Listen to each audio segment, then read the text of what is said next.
Ahora sí, damos paso a algo más serio, que es el segundo panel sobre facilitación con los expositores y el moderador. Muchas gracias.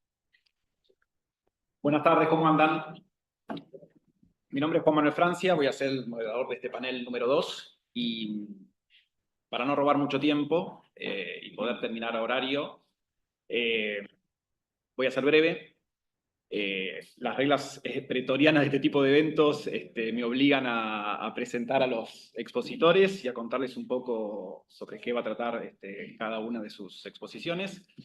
Este panel, o panel número 2, va a tratar aspectos relacionados a la facilitación del comercio. La ponencia de la doctora Bartomioli, que está acá a mi izquierda, va a tratar aspectos de la relación público-privado. La exposición del doctor Andrés Varela va a tratar sobre la relación de la facilitación del comercio con el derecho aduanero sancionatorio. Y el trabajo del doctor Juárez va a tratar el estado actual de implementación del acuerdo y el impacto en nuestro país. Habiendo dicho esto, les voy a comentar un poco las aristas curriculares de cada uno de los expositores y con eso damos inicio a este panel. La doctora Bartomioli es abogada, graduada de la Universidad de Buenos Aires con honores y tiene un título de especialista en negocios internacionales por la UCA. Es miembro de número del Instituto Argentino de Estudios Aduaneros, de la Academia Internacional de Derecho Aduanero, de la Comisión de Derecho Aduanero del Centro de Estudios de Derecho Financiero y de Derecho Tributario de esta facultad, y de la Asociación Argentina de Estudios Fiscales. Es también vicepresidente de la Academia Latinoamericana de Derecho Aduanero, recientemente fundada en la ciudad de Montevideo. Tiene una vasta experiencia de más de 3 décadas, asesorando a clientes nacionales e internacionales en estudios jurídicos de primera línea, y es también docente universitaria de posgrado. Fue asesora jurídica del presidente del Tribunal Fiscal de la Nación y es actualmente secretaria de Asuntos Jurisdiccionales del citado tribunal. El doctor Héctor Juárez es vocal, con competencia aduanera del Tribunal Fiscal de la Nación. Está especializado en enseñanza de educación superior por la Universidad Católica de Cuyo. Es profesor de la Universidad Nacional de Córdoba, de la Universidad Blas Pascal de la Patagonia y de la Universidad Austral, las 3 de la República Argentina. Es profesor de la Universidad de Rosario, en la República de Colombia. Es profesor y miembro del Comité Académico de la Especialización en Derecho Aduanero de la Universidad Nacional de La Plata. Fue abogado de la Dirección General de Aduanas desde el año 91 hasta el año 2018. Miembro del Comité Técnico número 2, Subcomité Técnico de Legislación Aduanera del Mercosur, del 2007 al 2018. Miembro del grupo de redacción del Código Aduanero del Mercosur y autor de numerosas publicaciones de su especialidad. Podemos citar el Manual de Aduanas, de Editorial Tarifar, y la obra denominada La Organización Mundial de Aduanas, Pasado, Presente y Futuro, de Editorial Tirant Lo Blanche. Y el profesor Andrés Varela es doctor en Derecho y Ciencias Sociales de la Universidad de la República del Uruguay. Es profesor adjunto, encargado de los cursos de grado de Derecho Aduanero y de Régimen Jurídico del Comercio Exterior, de la misma facultad. Como docente encargado, ha dictado diversos cursos de su especialidad en la Escuela de Posgrado de la Facultad de Derecho de la Universidad de la República. Fue coordinador general y expositor en varias jornadas académicas de Derecho Aduanero del 2014 al 2024. Fue disertante en diversos eventos internacionales y nacionales sobre derecho aduanero y autor de artículos en materia de derecho aduanero en diversas publicaciones nacionales e internacionales. Miembro de la Sala del Instituto de Finanzas Públicas, de la Facultad de Derecho de la Universidad de la República, miembro de la Asociación Argentina de Estudios Fiscales, presidente de la Academia Latinoamericana de Derecho Aduanero y socio de Figueredo y Varela. Con esto, si les parece, damos comienzo al panel número 2. Docs. Perfecto. Yo no pregunté si se escucha, asumo que sí, o me dijeron, O no una simulación plena. Exacto. Sí. Quisieron descansar Sí, de todos nosotros, lo cual también es posible. Sí. ¿Cómo están? Buenas tardes. Ustedes saben que para mí, o no lo saben, se los cuento, volver a esta casa es muy gratificante porque yo me recibí de abogada en la Universidad de Buenos Aires Pero la Universidad de Buenos Aires tuvo para mí un valor extra, que es que cuando era alumna de esta casa, yo aprendí derecho aduanero en esta casa, de la mano de Ricardo Basaldúa, que está acá sentado enfrente, en primera fila. Entonces, un derecho aduanero que nunca abandoné, que me acompaña hace muchos años, ya no quiero decir los años, por coquetería nada más, pero bueno, los tengo, ¿qué voy a hacer? Entonces es doblemente gratificante para mí estar hoy acá hablando de derecho aduanero. El tema, por supuesto, el segundo panel es un panel que se refiere a la facilitación del comercio y de alguna manera cuando Harry, ¿no? Que nos dio absoluta libertad, Harry ha hecho un enorme esfuerzo y trabajo, así que felicitaciones y gracias por invitarme a estar acá, Harry. Cuando Harry nos dio plena libertad, porque él realmente nos dio mucha libertad para elegir el temario, yo elegí plenamente hablar de la colaboración público-privada, después me arrepentí en la mitad del camino porque no es un tema sencillo, y después dije, bueno, Lorena, ya te comprometiste. Entonces, en este Lorena, ya te comprometiste, empecé a disfrutar del tema de la colaboración público-privado y empecé a, de alguna manera, recordar vivencias relacionadas con la colaboración pública-privada y a partir de allí armar esto que voy a compartir con ustedes, tratando de hacer hincapié en todo lo que hay para hacer con relación a la colaboración pública-privada y sobre todo entendiendo que este tema es transversal a todo el acuerdo de facilitación. Entonces, espero que les guste, como dirían los cantantes, y allá vamos. Cuando uno habla de colaboración público-privada, no podemos olvidarnos que es uno de los pilares fundamentales de todo lo que es la política pública de las últimas décadas. Y la verdad que más allá de los que les conté, yo estoy realmente convencida de que esta colaboración es clave para poder enfrentar los desafíos actuales que tiene hoy el comercio internacional. Y si de alguna manera yo tuviera que graficar esta idea, pensaría en un puente, ¿no es cierto? En un puente que une estas dos orillas, estos dos sectores, lo público y lo privado. Pero en el pensar lo público y lo privado también es necesario identificar cuáles son los actores, ¿no? Y esto a veces no es tan sencillo, o es más sencillo con algún tipo de actor. Cuando uno habla del actor público, claramente es fácil reconocer ministerios, secretarías, legisladores, ¿no? A veces uno los olvida, pero también tienen un rol fundamental en materia de comercio internacional y de la aplicación de la legislación en general. Pero a veces nos resulta más sencillo identificar a estos actores del sector público. Pero cuando uno piensa en los actores del sector privado, el primero que se nos viene a la cabeza es el importador, el exportador, ¿no? Ya sea que actúe en forma individual o ya sea que lo haga a través de algún tipo de cámara o asociación empresarial. Pero esto no acaba ahí. Está todas las partes involucradas en la cadena de suministro pueden y deben y es necesario que formen parte de este sistema de colaboración. Estamos hablando de despachantes, estamos hablando de agentes, de transporte, estamos hablando de permisionarios de depósitos fiscales, de couriers, de empresas de almacenamiento, de operadores de terminales. Estamos hablando también de transportistas, aún los transportistas que desplazan la carga a nivel ya nacionalizada, usuarios de zona franca, entes de explotación de las zonas, es decir, estamos hablando de una cantidad de actores que en muchos casos no participan. También en bancos, compañías de seguros, sindicatos, asociaciones de consumidores, comunidades académicas como esta universidad. Pero aparte de estos claros actores públicos y privados, hay otros que se llaman asociados para el desarrollo. ¿Quiénes son asociados para el desarrollo? son organismos de las Naciones Unidas, por ejemplo, son bancos de desarrollo como el BID, la OMC, la OMA, la Conferencia de Naciones Unidas sobre Comercio y Desarrollo, que ha hecho unos estudios sobre facilitación de comercio realmente muy interesantes.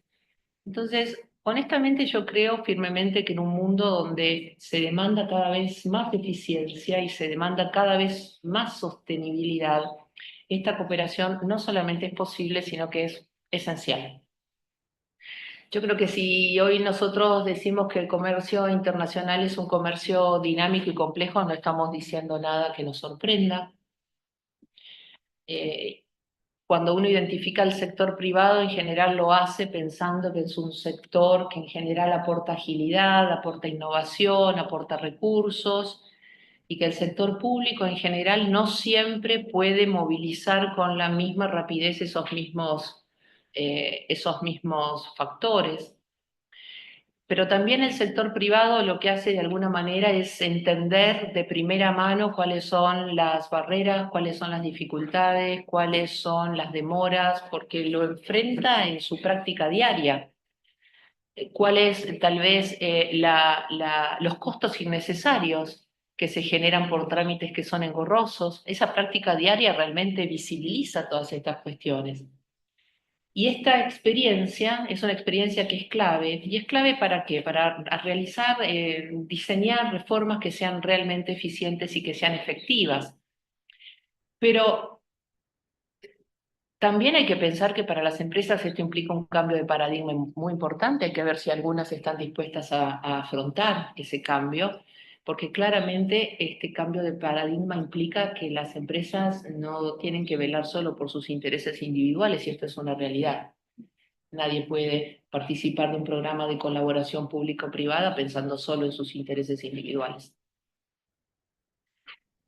Por el otro lado, el sector público contrapesa con la responsabilidad de garantizar que todas esas reformas que se pueden gestar a partir de esta revisión de la vida diaria del sector privado, debe asegurar que haya un enfoque en el interés general y en la equidad, pero también sin la colaboración del sector privado esas mejoras podrían no ser realistas o ser poco prácticas. Pero por el otro lado, sin el sector público no habría una visión amplia que contemple el bienestar de todos en la aplicación de las distintas medidas. Entonces esto es realmente un tango que se baila de a dos. Alguien puede decirnos, la verdad que no es necesaria la colaboración público-privada, la verdad que podrían hacerlo solos.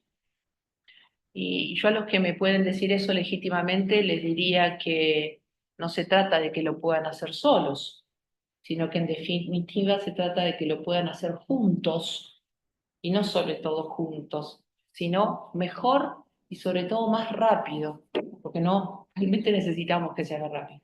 Y no hay conciencia a veces de que se debe hacer rápido.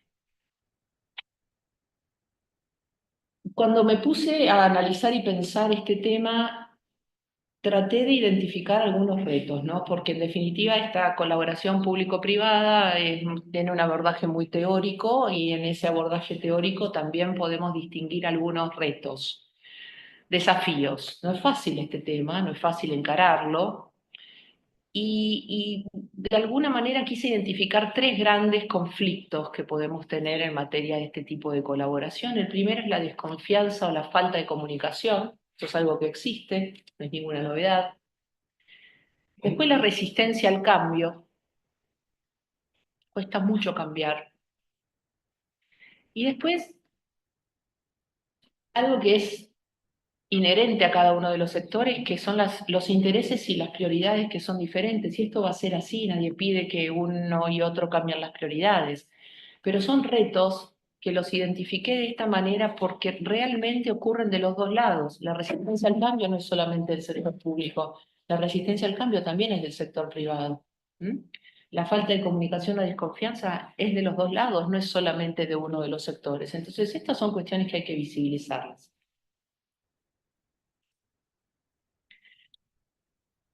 Tomados estos tres grandes retos,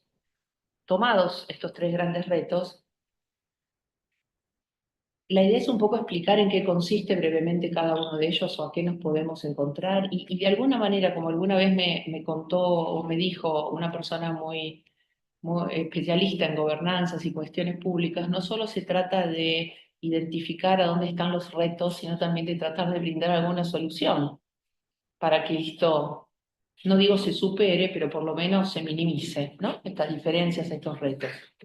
Entonces, cuando hablamos tomemos el primero, cuando hablamos de desconfianza o falta de comunicación, vuelvo a insistir, estos son los dos sectores, no es solamente uno. En general, cuando hay desconfianza, cuando hay falta de comunicación, es porque justamente lo que falta es una comunicación efectiva, una comunicación que sea transparente. También partimos de preconceptos o partimos de prejuicios. ¿No? El sector privado percibe al sector público como burocrático y lento, y el sector público percibe en general, estas son generalidades, por supuesto, percibe al sector privado como un sector que está centrado exclusivamente en el beneficio económico, un sector que pone poca atención a los aspectos legales o a los aspectos regulatorios. Y en ningún ambiente en donde exista tanta desconfianza vamos a tener un diálogo constructivo. La falta de desconfianza crea claramente barreras.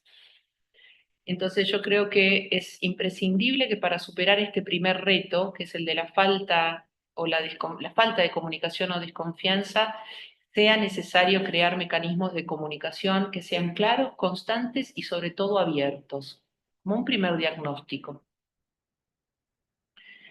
Con relación a la resistencia al cambio, que es el segundo gran reto que identifiqué al principio, y insisto, esto es de los dos lados, no es solamente de uno. Las organizaciones o los individuos en general son reacios a adoptar nuevas tecnologías o a modificar procedimientos que sean tradicionales, porque si levantáramos la mano y dijéramos, ¿quién de ustedes no ha escuchado la frase siempre se hizo así? Está bien. Creo que todos, casi todos. Y esto está arraigado en esta resistencia al cambio. Y también esta resistencia al cambio impide, por supuesto, la implementación de mejoras, y en muchos casos las mejoras son necesarias. Y sobre todo se ve más en la digitalización de los procesos, a quienes, sobre todo como nosotros, no somos nativos digitales, ¿no es cierto? Entonces, en muchos casos, al no ser nativos digitales, al no estar familiarizados con las nuevas herramientas, tenemos miedo, nos resistimos. Pero también tenemos miedo a qué? Tenemos miedo a la pérdida de control, también tenemos miedo a la pérdida de empleo. Entonces, acá esto no es solo una resistencia que obedece a un solo factor, es una resistencia que obedece a factores múltiples. Y una de las cuestiones en las que a veces hay que trabajar de una manera consciente es que los cambios, y algunos de ellos hay que introducirlos gradualmente, con un plan, pero gradualmente, sobre todo con capacitación, porque cuando uno aprende no le teme a lo que tiene que hacer. Entonces, la capacitación de todos es fundamental para lograr introducir cambios gradualmente, es fundamental.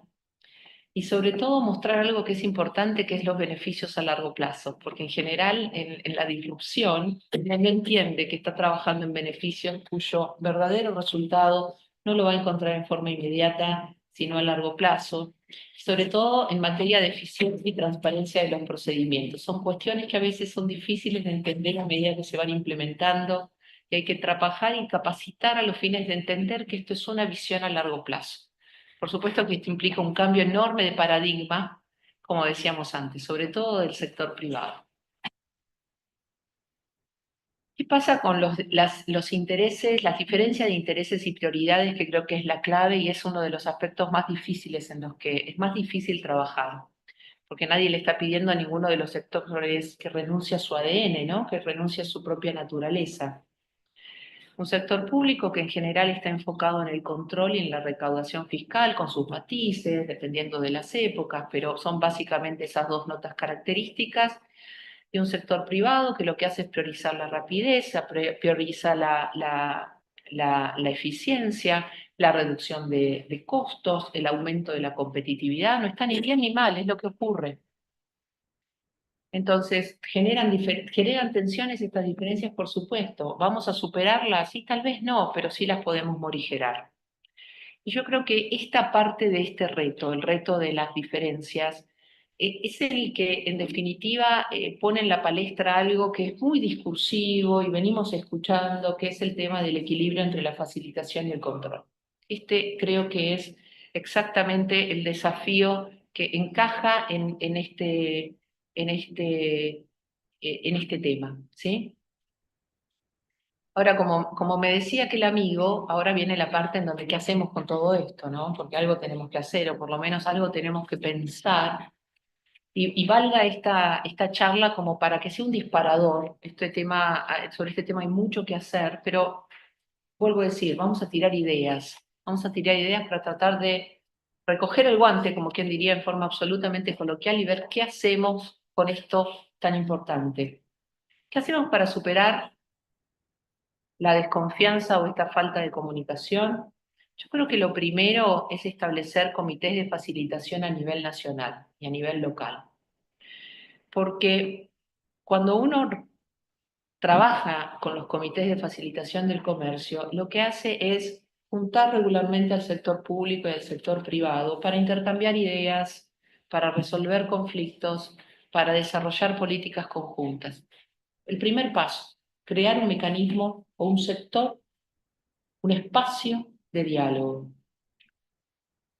Luego resulta fundamental la transparencia en la información. Y acá, como muchos de nosotros somos abogados, claramente estamos hablando de algo que, por supuesto, excede la publicación en el boletín oficial. No estamos hablando de eso, ¿eh? Estamos hablando de implementar plataformas digitales donde se publiquen en forma clara y accesible los procedimientos, las regulaciones, los cambios, las normativas aduaneras, el ofrecer programas de capacitación para los funcionarios. Hay que trabajar en la formación conjunta.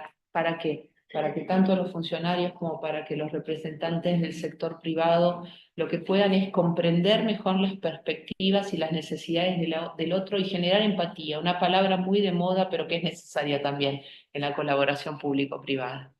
La comprensión mutua. Parece una clase de terapia, pero no es así. Tenemos que sentarnos y hablar. Hay que sentarse y hablar. ¿Qué hacemos con la resistencia al cambio? Es difícil resistirse al cambio, ¿eh? Pero ¿cómo lo hacemos? En general, cuando incluimos plataformas de tecnología como la ventanilla única, yo creo que al principio uno abría la ventanilla única y no sabía de qué se trataba, pero nos vamos haciendo más amigos de la tecnología, más amigos de la ventanilla única. Bueno, de eso se trata. Incluir en forma gradual tecnologías como la ventanilla única, procesos de automatización aduanera, soporte técnico y formativo. A medida que yo voy avanzando en la implementación de una plataforma digital, voy obteniendo soporte técnico, soporte formativo, para no tenerle miedo, para que esa resistencia sea cada vez menor. Voy generando incentivos para la adopción de la tecnología, que bien pueden ser incentivos fiscales, incentivos, ventajas logísticas, pueden ser digamos así, en definitiva, incentivos en general para quienes adopten la tecnología puedan realmente tener algún beneficio adicional, aparte de los que provienen de la tecnología. Las pruebas pilotos, el feedback, ¿m?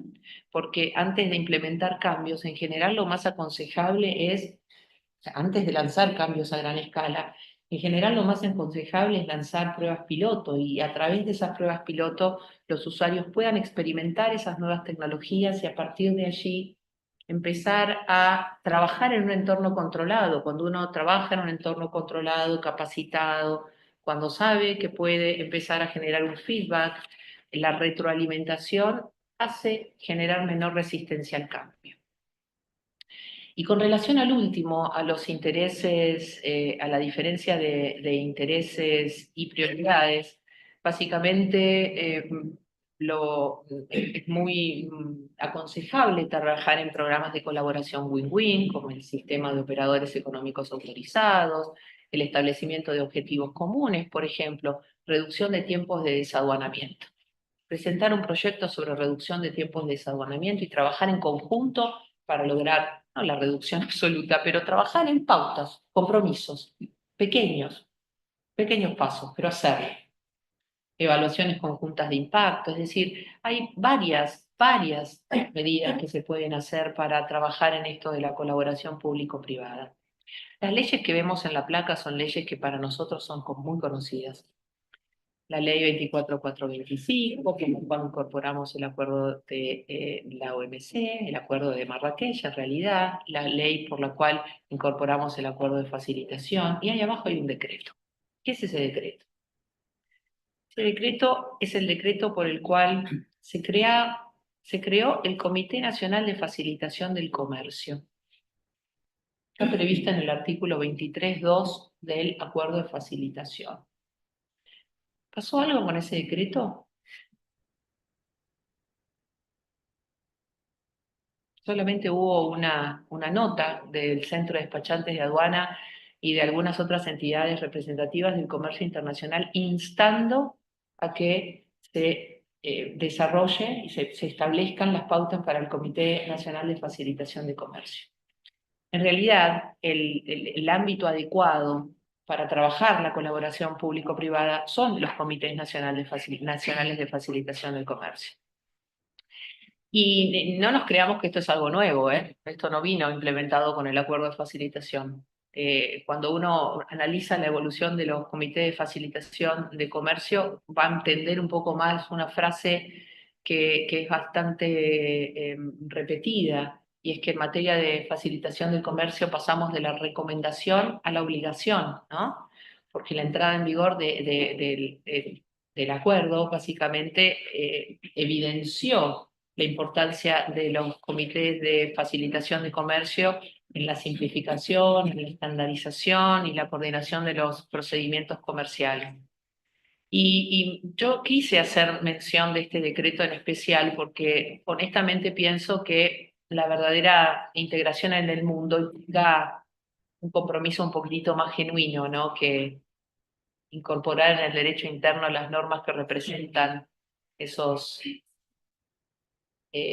esos intereses o esos compromisos.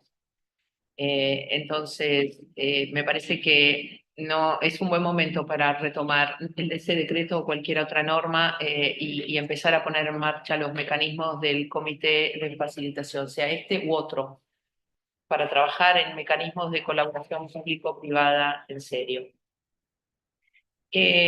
Mecanismos de colaboración público-privada en el ámbito de los comités de facilitación del comercio, que en el estudio, hay un estudio de Naciones Unidas sobre el comercio y desarrollo que realmente habla muy claramente de este tema y comenta que uno de los mayores inconvenientes que tienen estos comités de facilitación es el de la sustentabilidad.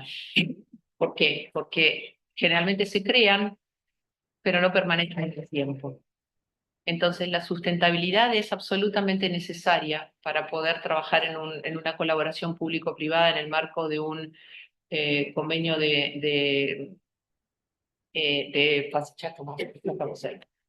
Y cuando el estudio preguntó a los comités nacionales de facilitación cuáles eran las características más importantes o cuáles consideraban que eran las características más importantes, hubo acuerdo en tres funciones principales de los comités nacionales de facilitación, que fueron negociar, coordinar y fomentar la facilitación del comercio. Y esa respuesta unánime no dependió del grado de desarrollo de cada una de las economías de esos países en donde se inició la pregunta. Es decir, para cualquier economía, facilitar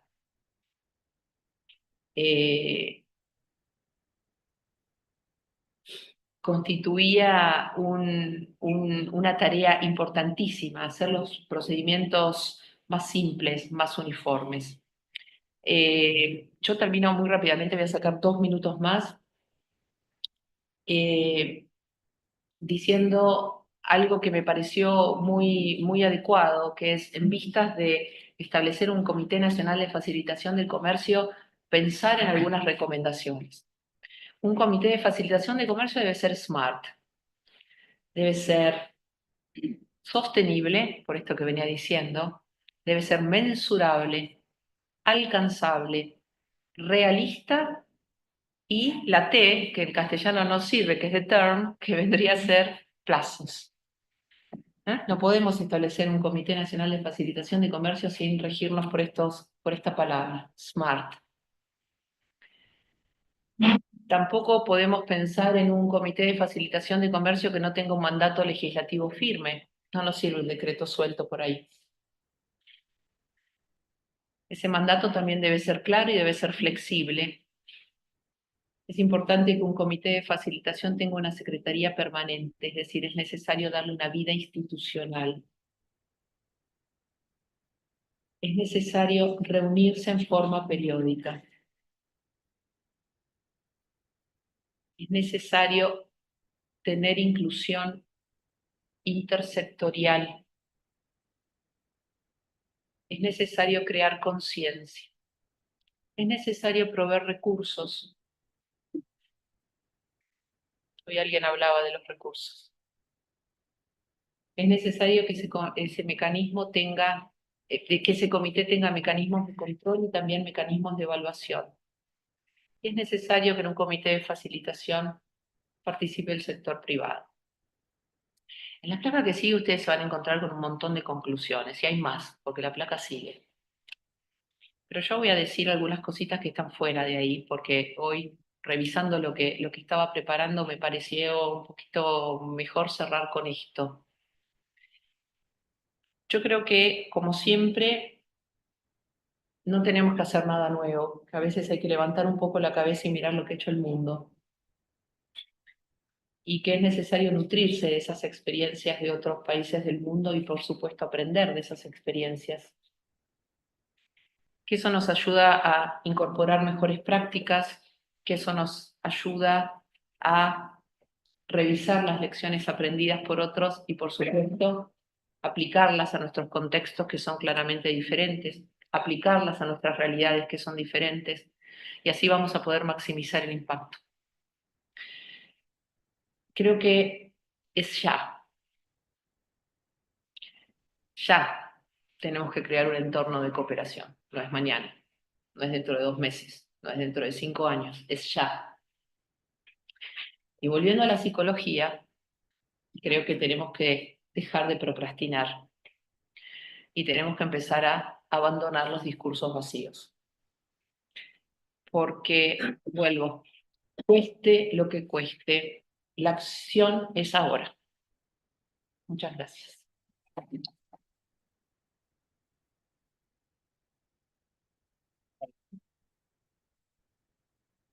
Vamos a sacarlo.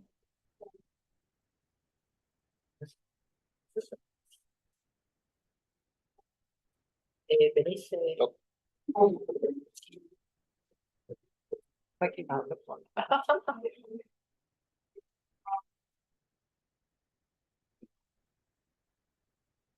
A ver si percibe.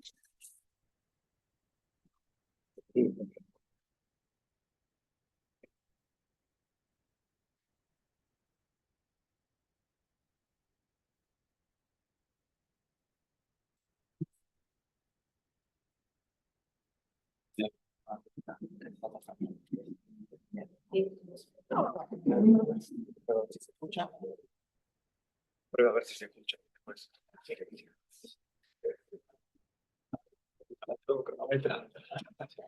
Me voy igual.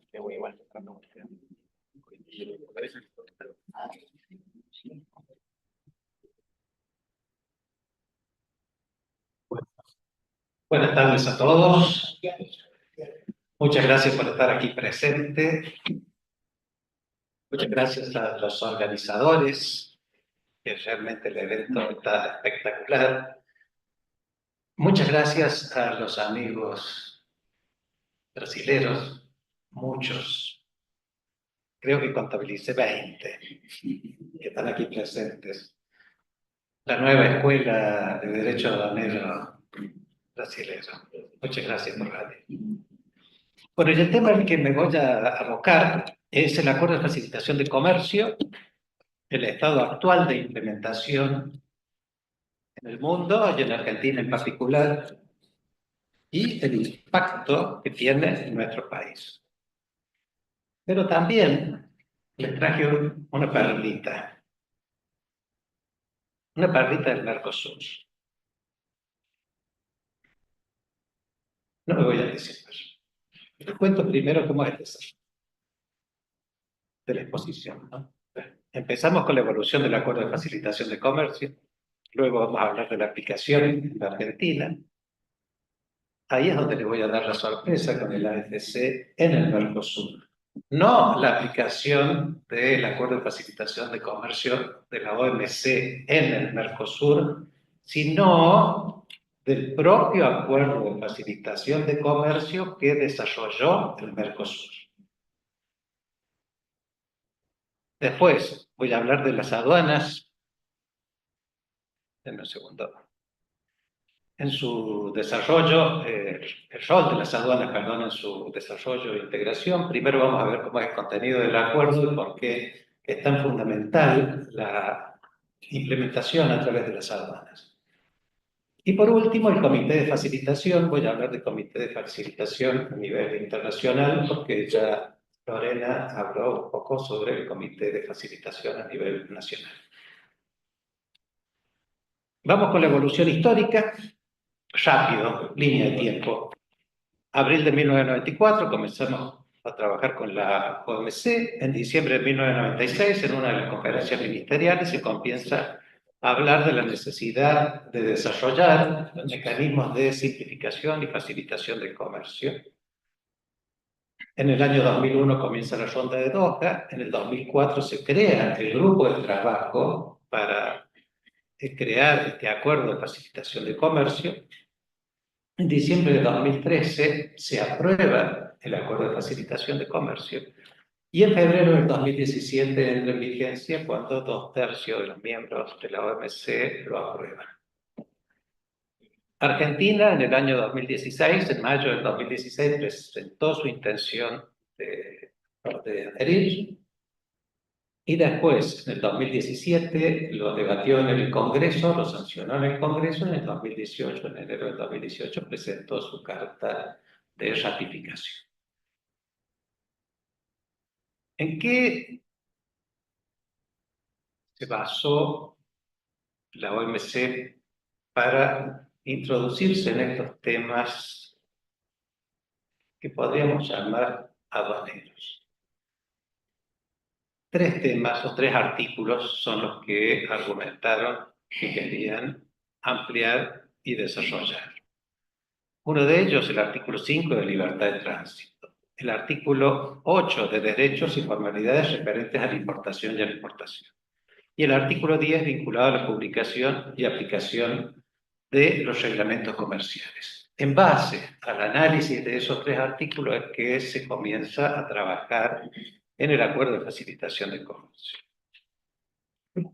¿Cuáles son los objetivos de este Acuerdo de Facilitación de Comercio? Simplificación, armonización, automatización de los procedimientos, disminuir los requisitos de informalidades, agilizar el movimiento, el libramiento y el despacho de las mercaderías, mejorar la cooperación entre los agentes de aduanas, aumentar el apoyo técnico y creación de capacidades. Vamos a hablar de cada uno de ellos con posterioridad. ¿Cuál es la estructura del acuerdo? 3 secciones. La sección 1 son los 12 artículos del acuerdo. La sección 2 son las categorías en las cuales los países podían adherir al acuerdo. Y esto fue una creación brillante de Roberto Acevedo, que en ese momento era el secretario general de la OMC, brasilero de nacionalidad, quien lanzó esta idea para tener en cuenta la situación de los países menos desarrollados. Y dijo, en el grupo A, la categoría A, son todos los que ya tienen implementadas las últimas mejoras y pueden, en el momento de su adhesión, implementar la totalidad de la. En el grupo B, aquellos países que necesitan un tiempo para implementar ciertos artículos. Y en el grupo C, aquellos países que necesitan tiempo y asistencia técnica.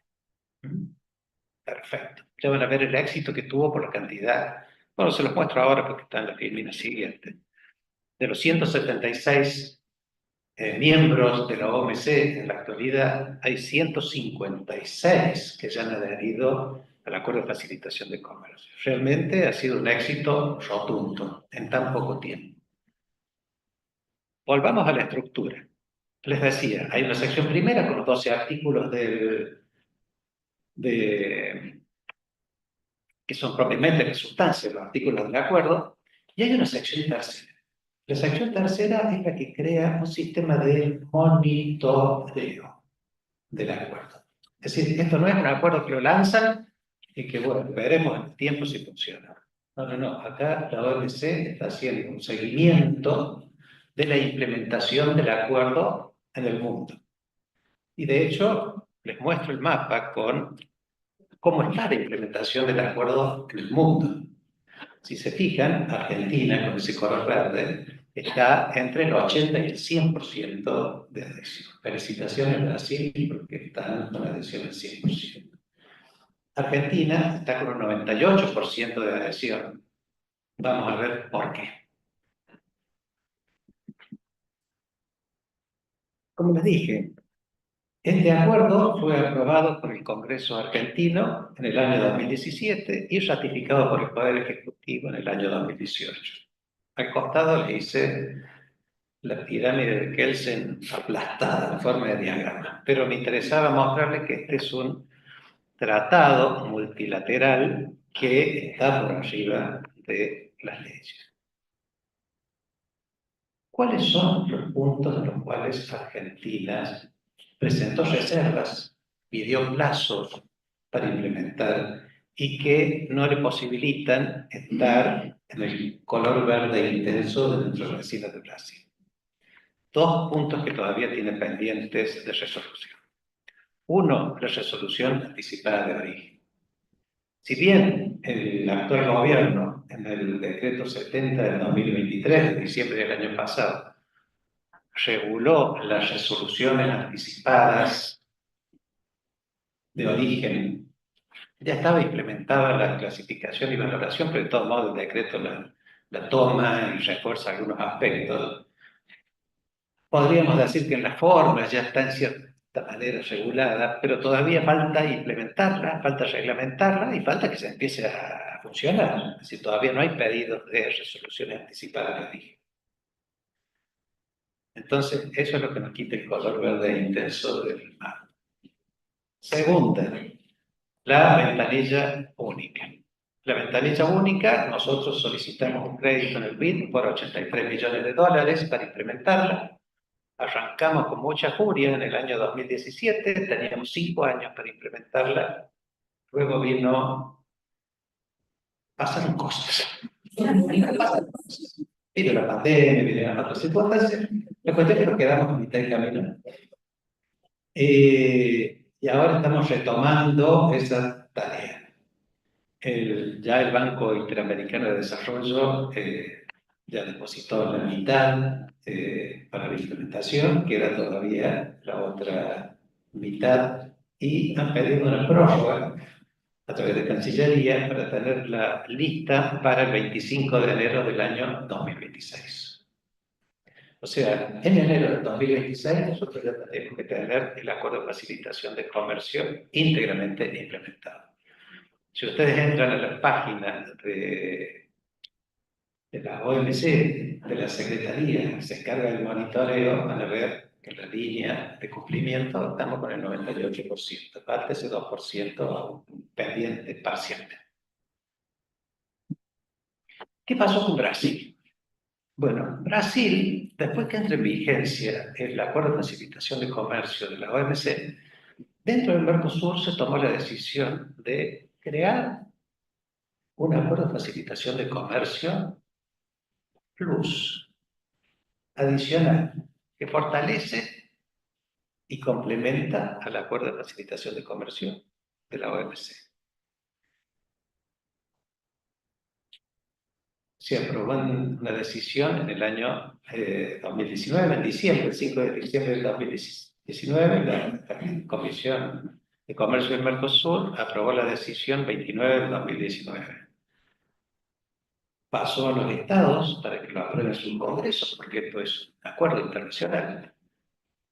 Brasil en el año 2023 consiguió la aprobación de su Congreso y hace 2 semanas, el 11 del 10 de 2024, a través de su embajador en Paraguay, presentó el instrumento de ratificación al Acuerdo de Facilitación de Comercio. Argentina, el pasado lunes, el 21 de octubre del 2024, el Senado terminó de aprobar la adhesión al acuerdo. Terminó de aprobar la adhesión al acuerdo. En consecuencia, y si se fijan ahí les transcribí el artículo 21, este es un acuerdo muy particular en el Mercosur porque puede entrar en vigencia con la firma de 2 estados partes nada más.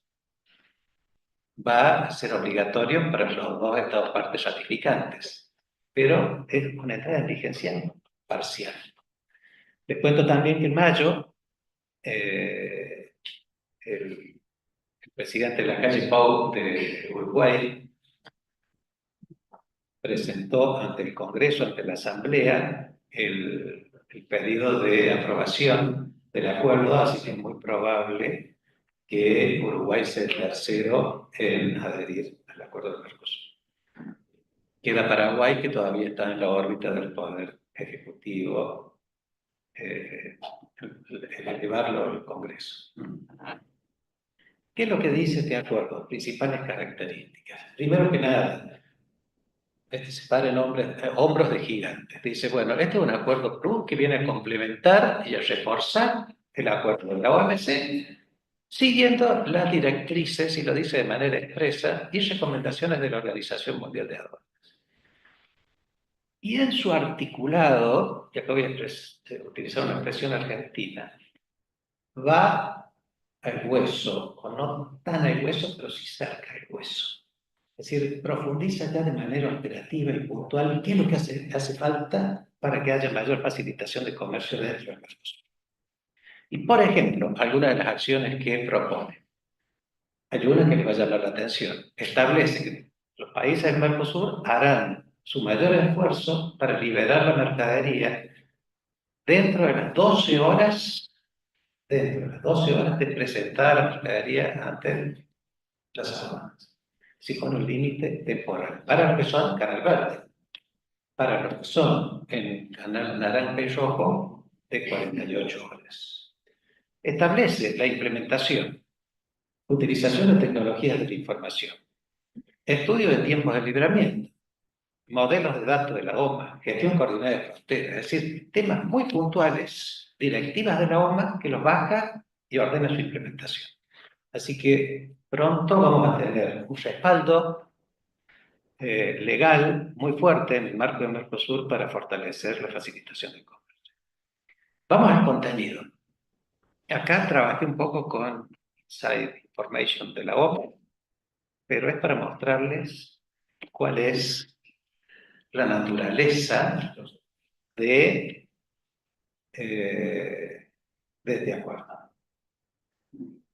La OMA hizo este estudio.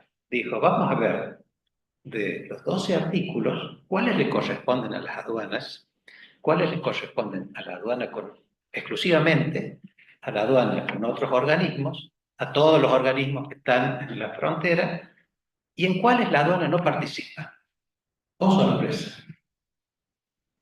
En un inciso de un artículo solamente la aduana no participa, que es el que tiene que comunicarle al OMC las comunicaciones oficiales que se hacen por Cancillería. Es el único caso en el cual las aduanas no participan. En el resto de los artículos, la aduana participa de manera exclusiva o acompañada por otros organismos. Entonces, podemos afirmar, sin temor a equivocarnos, que la naturaleza, es decir, el contenido de la organización del acuerdo es claramente aduanero. Acá voy a saltar un poco porque me están persiguiendo. Dios Cronos me persigue aquí en el lado.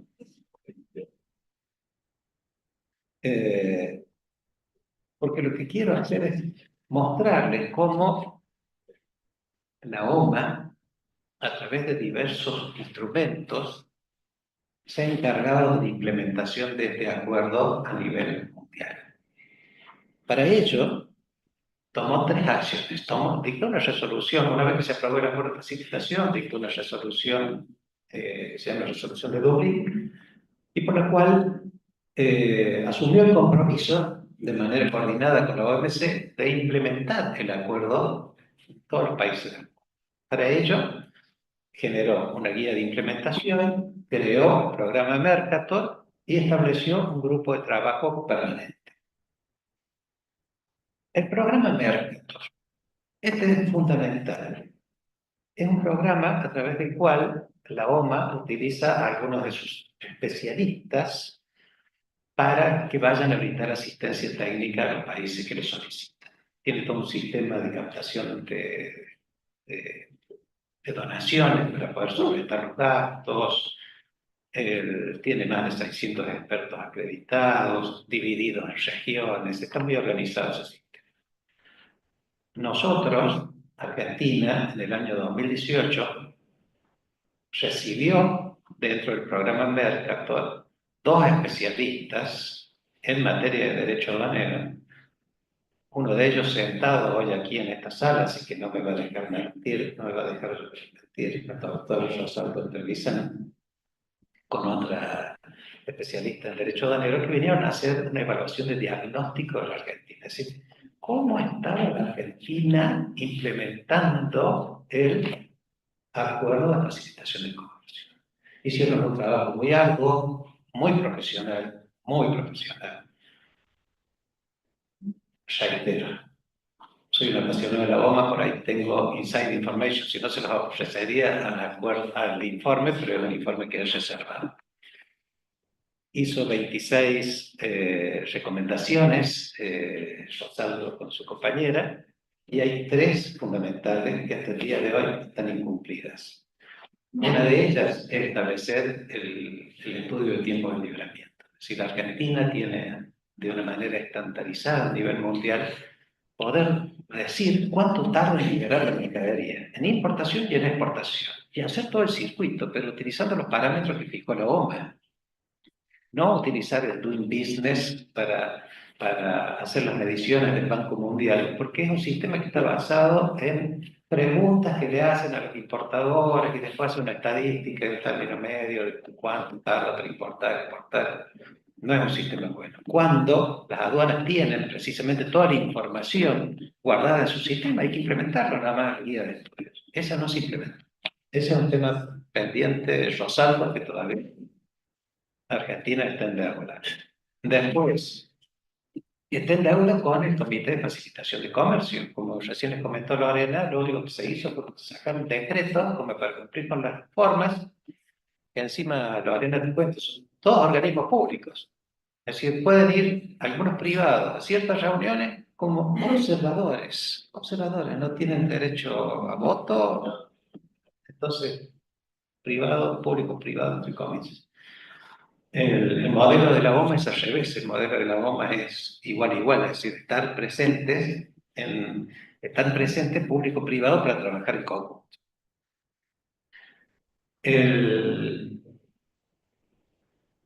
Sí, les dije, para implementar en los países el acuerdo de facilitación, creó una guía de implementación y estos son algunos de los instrumentos que utiliza. El convenio de Kioto revisado, el marco normativo 6, el estudio de tiempo de libramiento, la ventanilla única, el modelo de datos de la OMA, eso es fundamental. Fundamental, que eso hace mucho poco el acuerdo de facilitación del Mercosur.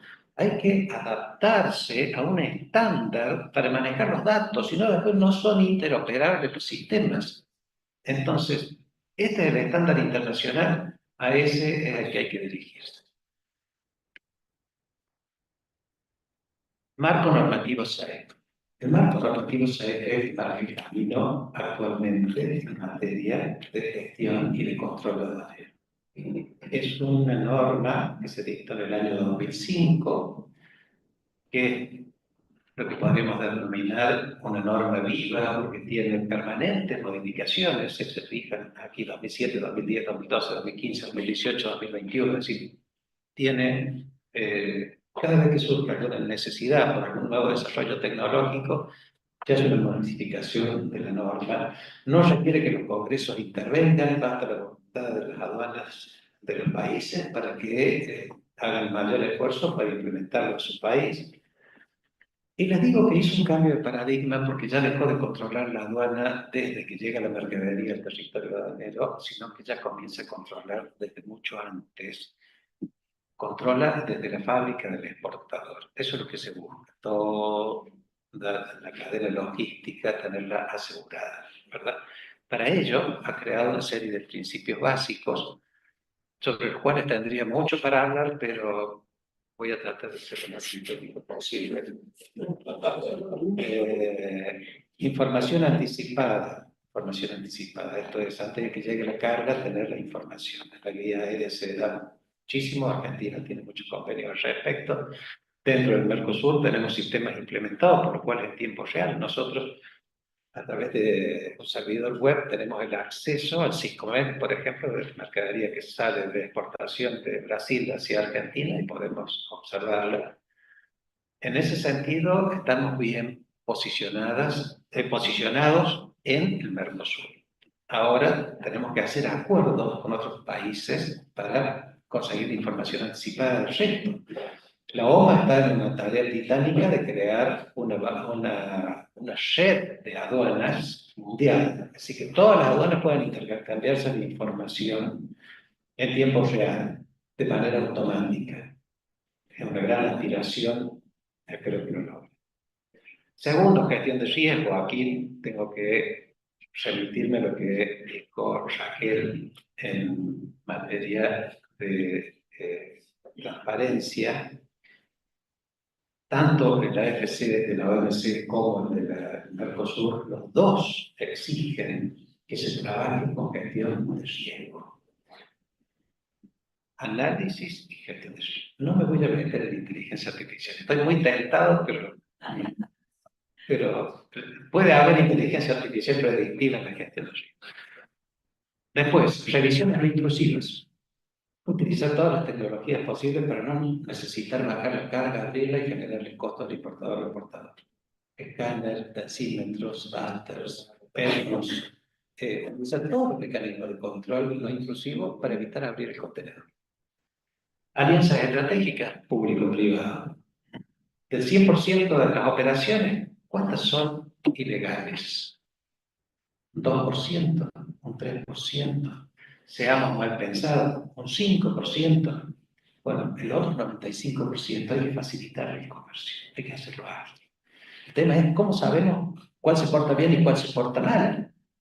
Sabemos, porque hay ciertas empresas que no tienen antecedentes, tienen buen cumplimiento, no tienen problemas de poner cámaras para que se filme todo el proceso de producción, etcétera, etcétera. Entonces, lo podemos asignar a operadores económicos autorizados. Tenemos muchos mecanismos como para separar y forma. Es decir, focalizar el control en aquellas empresas que son riesgosas y no tanto en aquellas que son bastante seguras. De todos modos, estoy a favor del control azaroso.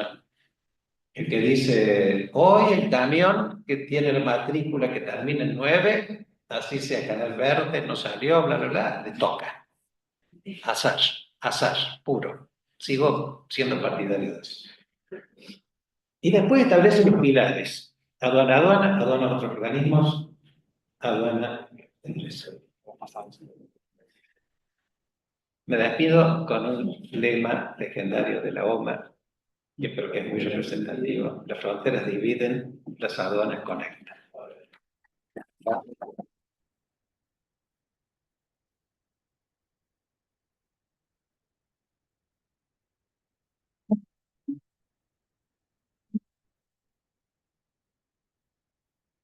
Intacto. Está intacto eso.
Primero agradecerle a todos, soy el último turno, así que espero que no los agarre cansado. Agradecer en principio la invitación, es un verdadero privilegio estar en esta casa de estudio, siempre referente en Latinoamérica y en el mundo en realidad, y estar en este salón azul.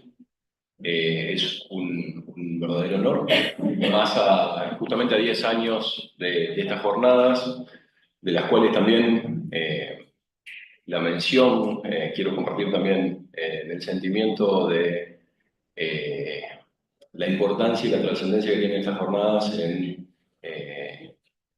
la figura que las ha hecho crecer de esa manera, como es la doctora Catalina García Vizcaíno. También ciertamente, como decía Harry, una vara muy alta, la cual, salvo que yo lo arruine ahora, ha sido un verdadero éxito en esta jornada. Yo lo quiero aprovechar el micrófono para decirte, para felicitarte y para agradecerte particularmente la invitación. Y además, en lo personal también es un privilegio estar con todos ustedes, pero que en sala estén los que son para mí mis referentes académicos, como lo son el doctor Enrique Barreira, Ricardo Basaldúa y el doctor Pablo González Bianchi, a los cuales han sido y siguen siendo la guía sobre la cual hay que caminar como académicos. Voy a pasar a hacer una referencia un poco a lo que es la facilitación del comercio desde el derecho aduanero sancionatorio, con un pie sustancialmente en el acuerdo de facilitación del comercio, para tratar de ver dónde estamos en este sentido. No quiero adelantar algunas opiniones al respecto, pero lo que me parecía bastante útil, quizás porque es dentro de los elementos del acuerdo de facilitación, quizás tenga un poco menos de publicidad, o sea, la disciplina en materia de sanciones. Y quería partir desde lo conceptual, un concepto que en realidad lo reitero bastante en cuanto a la consideración del derecho aduanero sancionatorio como tal.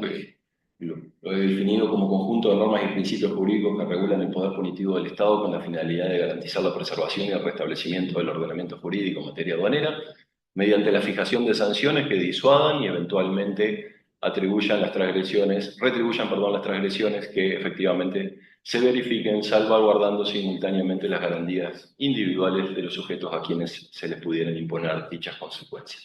Y acá muestra una parte importante del derecho sancionatorio en cuanto es un instrumento, en realidad, de preservación y restablecimiento del ordenamiento jurídico aduanero, concretamente, y también digamos, un fuerte escudo de el administrado, ¿sí? O a quien se le va eventualmente a aplicar una sanción, merecedora de la sanción o no, ¿sí?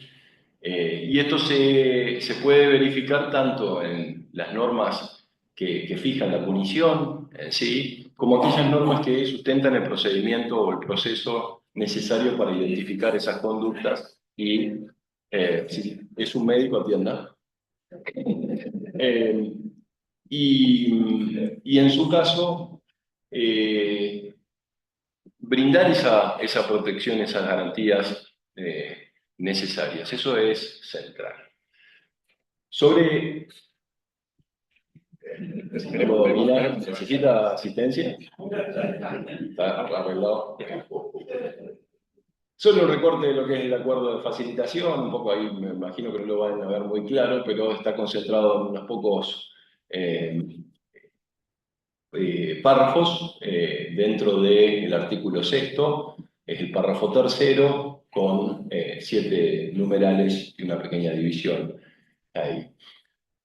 La disciplina en materia de sanciones en realidad no se está disciplinando sustancialmente las transgresiones en sí, sino la respuesta de los ordenamientos a las transgresiones, ¿sí? Con lo cual, la sustancia es la sanción en sí. Y inicialmente ya podemos verificar que lo que se disciplinan son aspectos bien mínimos en materia de derecho aduanero sancionatorio, ¿sí? Se lo ve bastante esquelético ya al artículo en cuanto a lo que es en contenido. Se reconoce en la sanción un posible efecto nocivo de la facilitación bajo determinadas circunstancias, y esto incluso es un matiz, o sea, si bien en una revisión general del artículo se puede observar que las sanciones serían en alguna medida contrarias a la facilitación, y esto evidentemente se da cuando no se dan de manera adecuada como se tienen que dar. Es bastante claro que la sanción es reconocida como un instrumento necesario para equilibrar el ordenamiento, o sea, para, en principio, esa doble vocación que tienen las sanciones de alentar compulsivamente el cumplimiento y, por otro lado, también reprimir las conductas disvaliosas. Entonces, el problema es ver cuáles son específicamente los elementos de las sanciones que pueden llegar a ser nocivas para la facilitación. Y en ese sentido, igual, la regulación, como vamos a ver, es bastante mínima. Si podemos observar, y tratando de clasificarlas, en realidad se habla que todas las disposiciones del presente acuerdo, dice, son vinculantes para todos los miembros. ¿Sí? Párrafo 2 del artículo 24 del acuerdo. Y si lo tratamos de ordenar, podemos ver que hay disposiciones que son vinculantes con contenido en el acuerdo, porque en realidad el mismo acuerdo le da el contenido a la regulación en materia de lo que sostiene en relación a las sanciones, ¿sí? El caso del 3.1, 3.3, 3.7, ¿sí? Sí. Dice, por ejemplo, en el 1, a los efectos del párrafo 3º se entenderá por sanción, o sea, ya el propio acuerdo le da un contenido, ¿sí?, a la regulación. Pero hay otras disposiciones que podemos categorizarlas como vinculantes sujetas a la actuación de los miembros, ¿sí?, como son la del 3.2, 3.4 y 3.5, que dice cada miembro se asegurará, ¿sí? Se asegurará de algo. Y después una disposición que es netamente flexibilizada, cuando se dice se alienta al miembro a que cuando proceda tenga en cuenta un hecho como posible circunstancia atenuante, ¿sí? Condición más condición es casi cero. En esto la primera pregunta que tenemos que abordar es, cuando se dice cada miembro se asegurará, ¿a qué se está refiriendo? ¿Cuál es la actuación o acción que debería emprender un miembro en orden a asegurar lo dispuesto en ese párrafo? Y asegurar, sustancialmente, podemos ver que es tercera persona del singular, en este caso cada miembro, del futuro el modo indicativo de asegurará, perdón. El modo indicativo denota que lo enunciado por el verbo es percibido como real o de ejecución posible por quien lo dice, y asegurar es cerciorarse, verificar o comprender algo se haga, que algo se haga, comprobar que algo se haga. Por tanto, lo previsto en el párrafo 3.2, 3.4 y 3.5 deben concretarse en una acción específica que debe asegurarse que se efectivice dicho contenido por parte del miembro. O sea, hay una acción que debe concretar en definitiva el Estado. Y ahí vamos a hacer una breve revisión de los párrafos en cuanto a su importancia. El 3.1 define qué se entiende por sanción, donde dice son aquellas impuestas por la Administración de Aduana.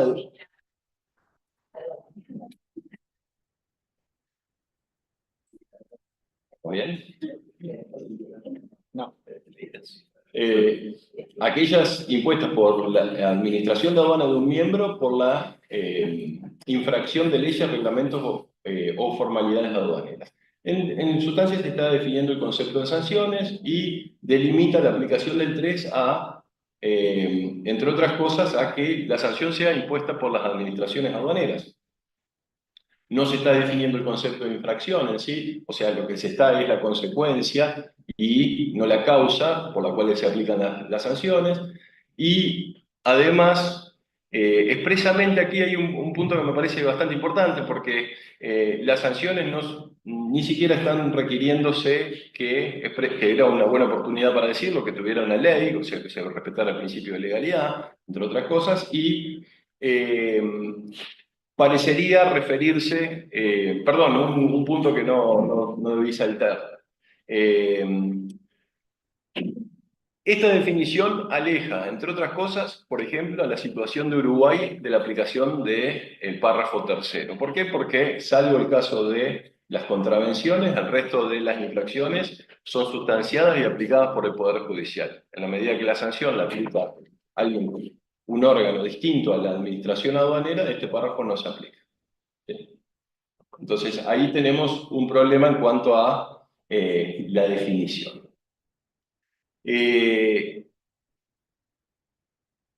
Pareciera además referirse a la infracción como toda transgresión contraria a la norma que tenga previsión de una consecuencia sancionatoria impuesta por la administración aduanera.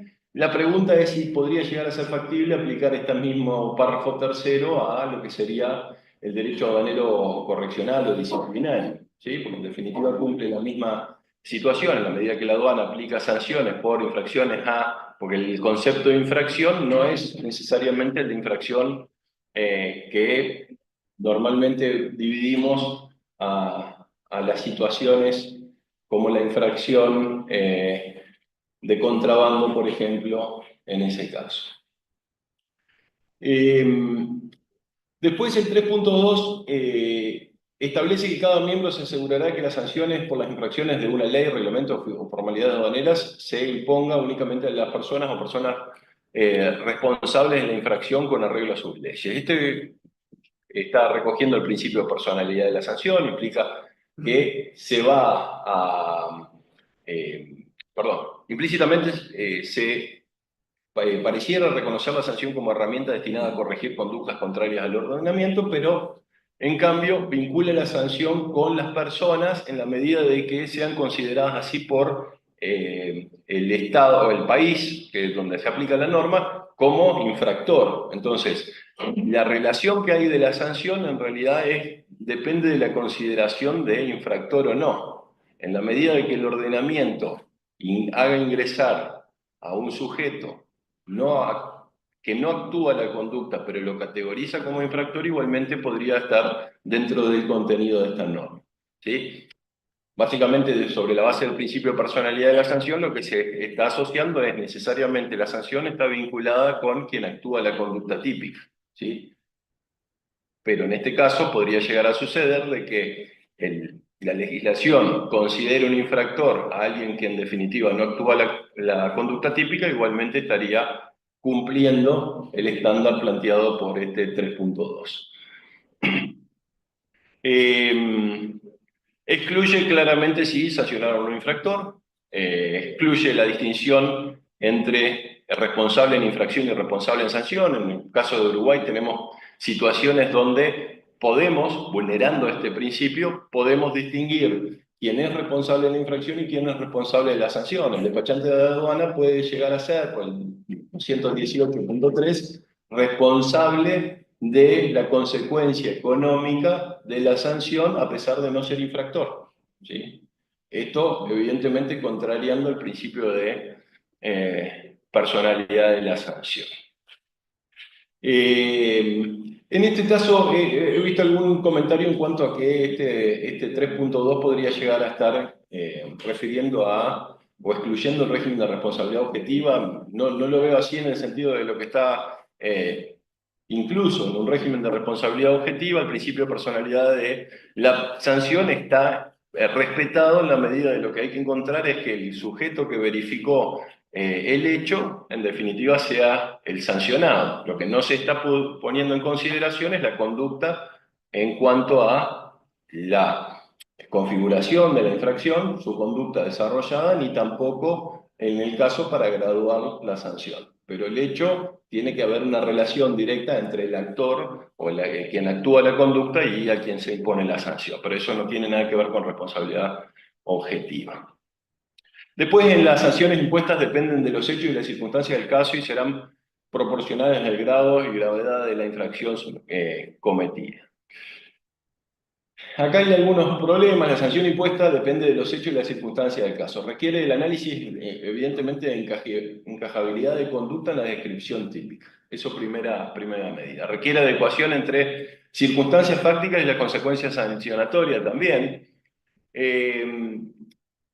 No me parece que esté ligado a el concepto de verdad material como tal, porque me parece que ahí, en el principio es un poco más extenso, es de búsqueda de verdad material. Eso me lleva a otro punto que hoy nos invitaba a reflexionar el doctor Miguel Lynch, en el sentido de cómo debería ser la búsqueda de esa verdad material y si el peso, digamos, los costos que podría implicar la búsqueda de una determinada prueba pudiera incidir en el resultado. Digo, quizás pensé un poco tiempo, ¿no? Y pensé desde que él lo dijo hasta ahora, bueno, pensé que ni bien lo dijo, pero me parece que las ineficacias del Estado no pueden ser o servir para transgredir en definitiva los derechos de los administrados, ¿no? O sea, la búsqueda de la verdad material es en principio un deber de la administración y tiene que cumplirlos al costo que deba enfrentar. O sea, es un tema de eficacia y no de transgresión de derechos, por lo cual no podría en ningún caso saltarse esa verificación.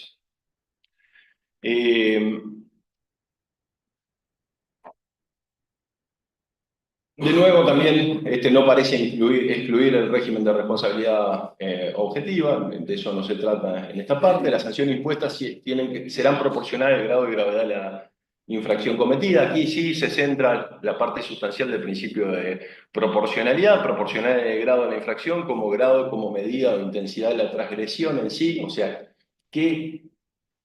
cuánto en grado es la transgresión, que no es lo mismo que la gravedad, que es en definitiva la consecuencia que produce la transgresión. En esos dos casos, igual lo que tiene que haber es una relación directa entre grado y gravedad a cantidad de respuesta del ordenamiento hacia el infractor.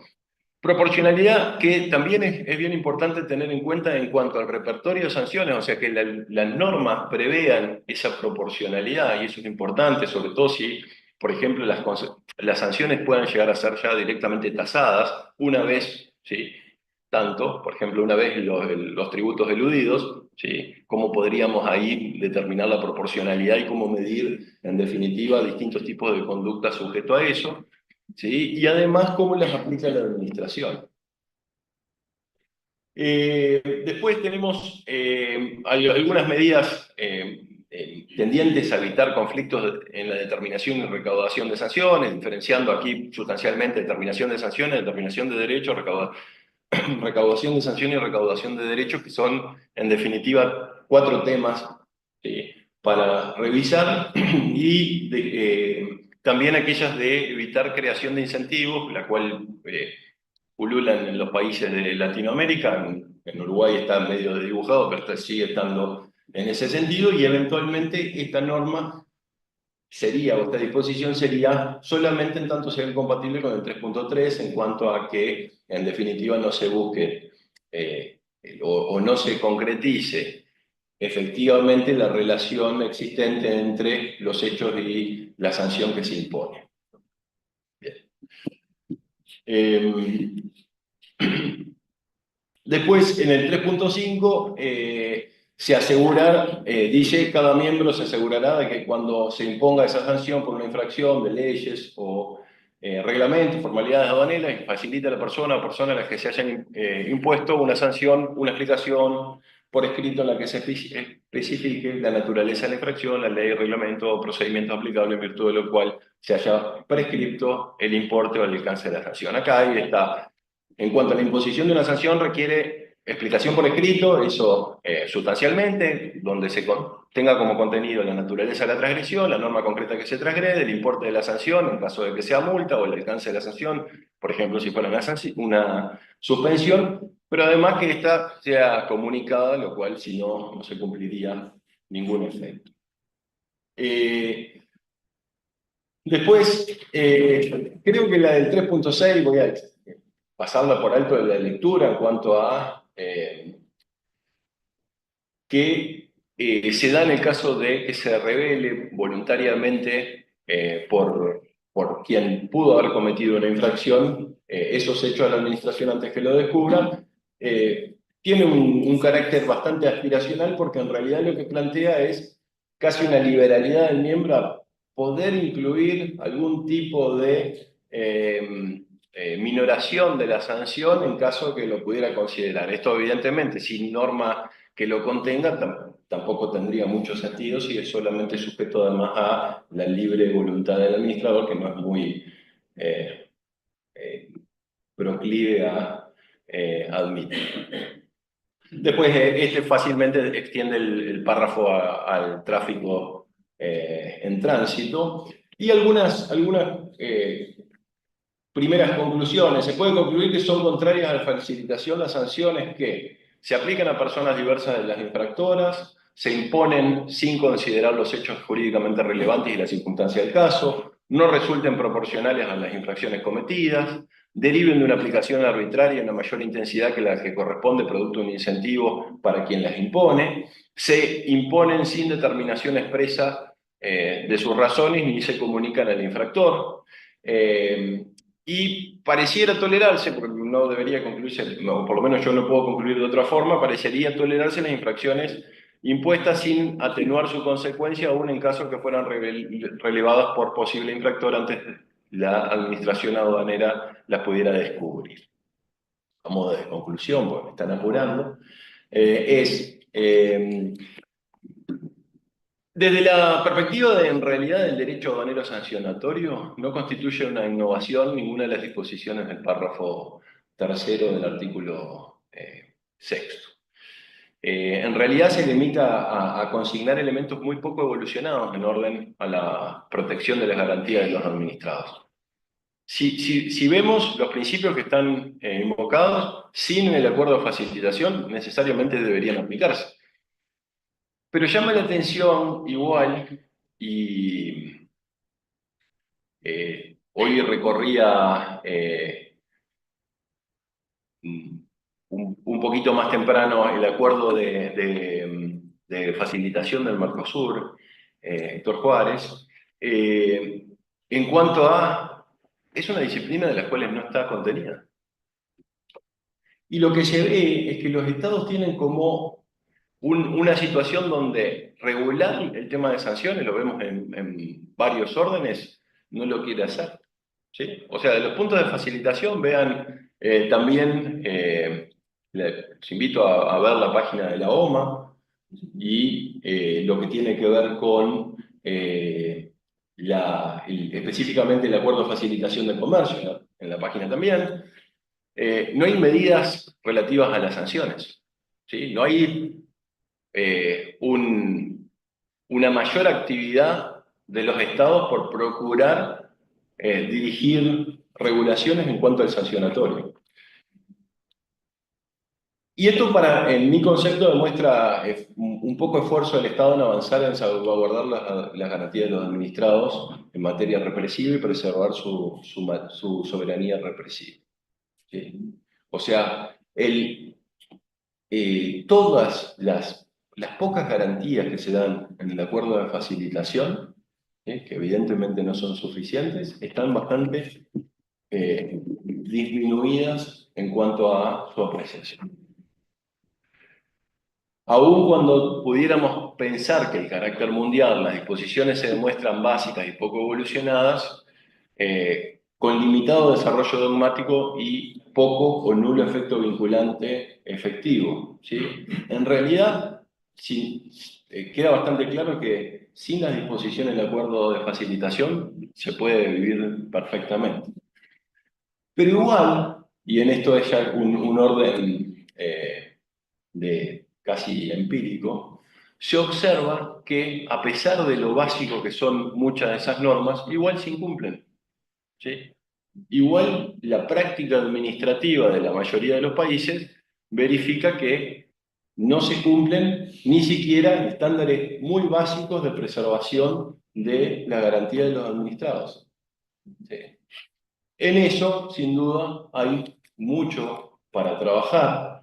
Evidentemente, probablemente no sea desde la visión del acuerdo de facilitación donde más salgan mayores fuentes, porque hay un trabajo mucho más fuerte en la dogmática del derecho sancionatorio, pero hay que revisarla mucho más porque, admitido que las sanciones, como decíamos, son causantes o son contrarias a la facilitación, los estados van a tener que ponerle más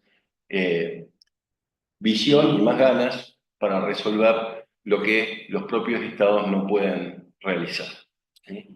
Con esto les agradezco y los invito a cerrar.